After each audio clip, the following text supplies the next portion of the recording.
친정 어머니께 읽어드리는 성경 루카복음서 제11장입니다. 주님의 기도. 예수님께서 어떤 곳에서 기도하고 계셨다.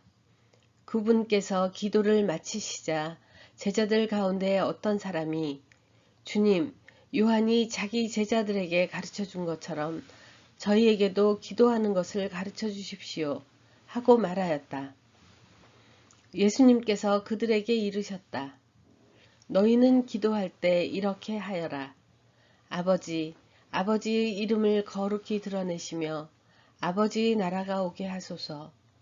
날마다 저희에게 일용할 양식을 주시고 저희에게 잘못한 모든 일을 저희도 용서하오니 저희의 죄를 용서하시고 저희를 유혹에 빠지지 않게 하소서. 끊임없이 간청하여라. 예수님께서 다시 그들에게 이르셨다. 너희 가운데 누가 벗이 있는데 한밤중에 그 벗을 찾아가 이렇게 말하였다고 하자. 여보게, 빵 3개만 구워주게. 내 벗이 길을 가다가 나에게 들렀는데 내놓을 것이 없네. 그러면 그 사람이 안에서 나를 괴롭히지 말게, 벌써 문을 닫아 걸고 아이들과 함께 잠자리에 들었네. 그러니 지금 일어나서 건네줄 수가 없네 하고 대답할 것이다. 내가 너희에게 말한다. 그 사람이 벗이라는 이유 때문에 일어나서 빵을 주지는 않는다 하더라도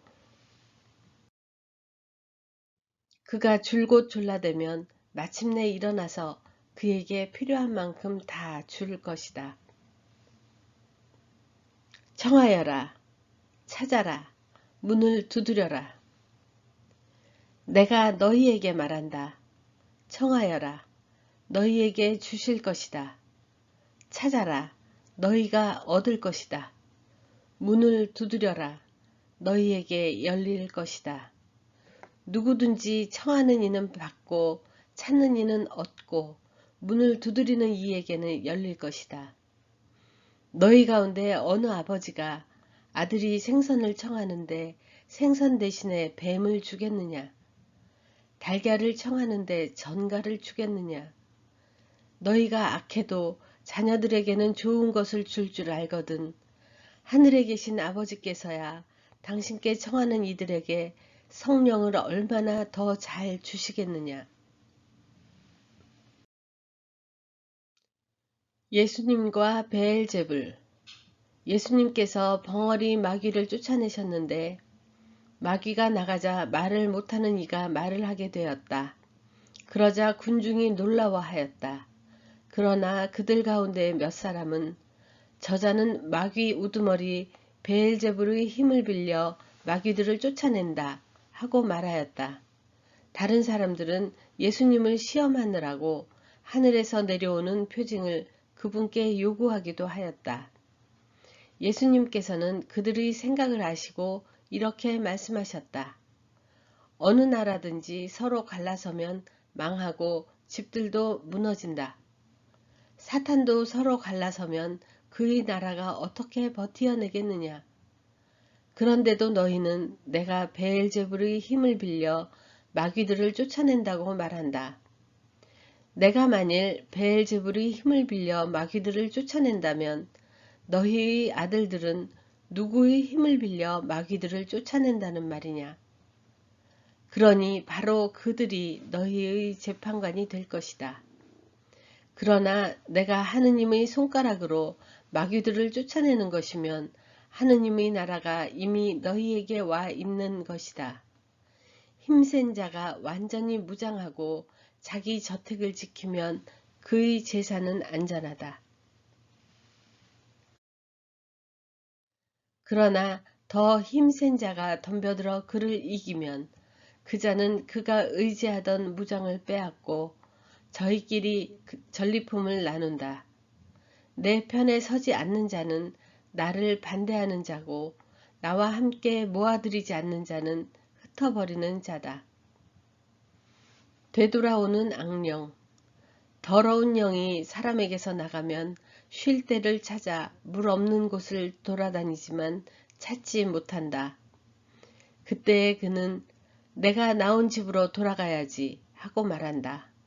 그러고는 가서 그 집이 말끔히 치워지고 정돈되어 있는 것을 보게 된다.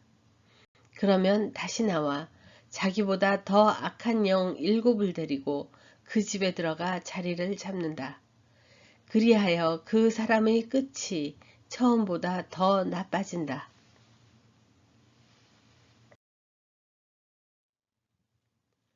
참 행복.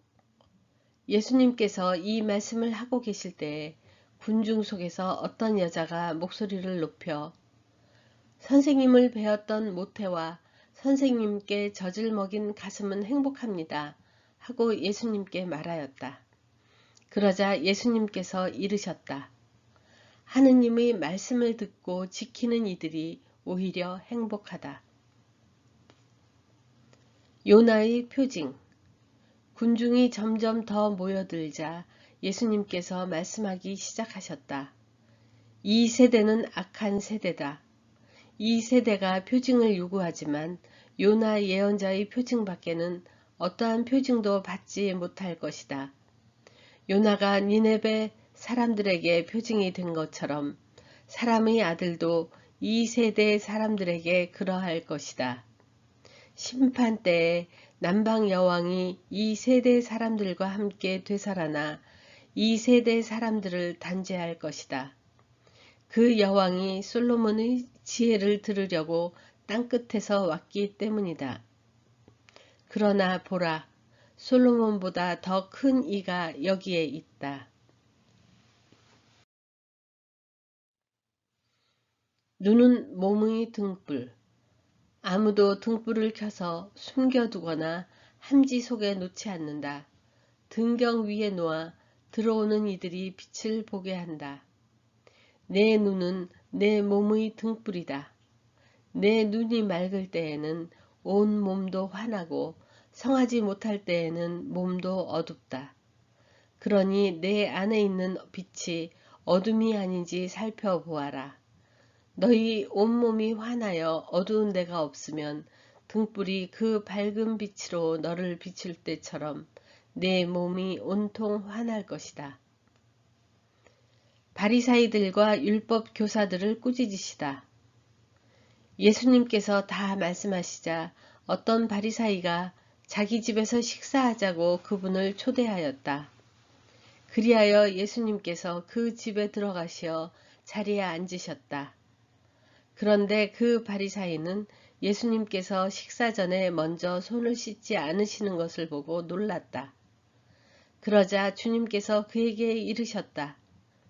정녕 너희 바리사이들은 잔과 접시 겉은 깨끗이 하지만 너희의 속은 탐욕과 사악으로 가득하다. 어리석은 자들아, 겉을 만드신 분께서 속도 만들지 않으셨느냐? 속에 담긴 것으로 자선을 베풀어라. 그러면 모든 것이 깨끗해질 것이다. 불행하여라, 너희 바리사이들아. 너희가 박하와 운향과 모든 채소는 11조를 내면서 의로움과 하느님의 사랑은 아랑곳하지 않기 때문이다.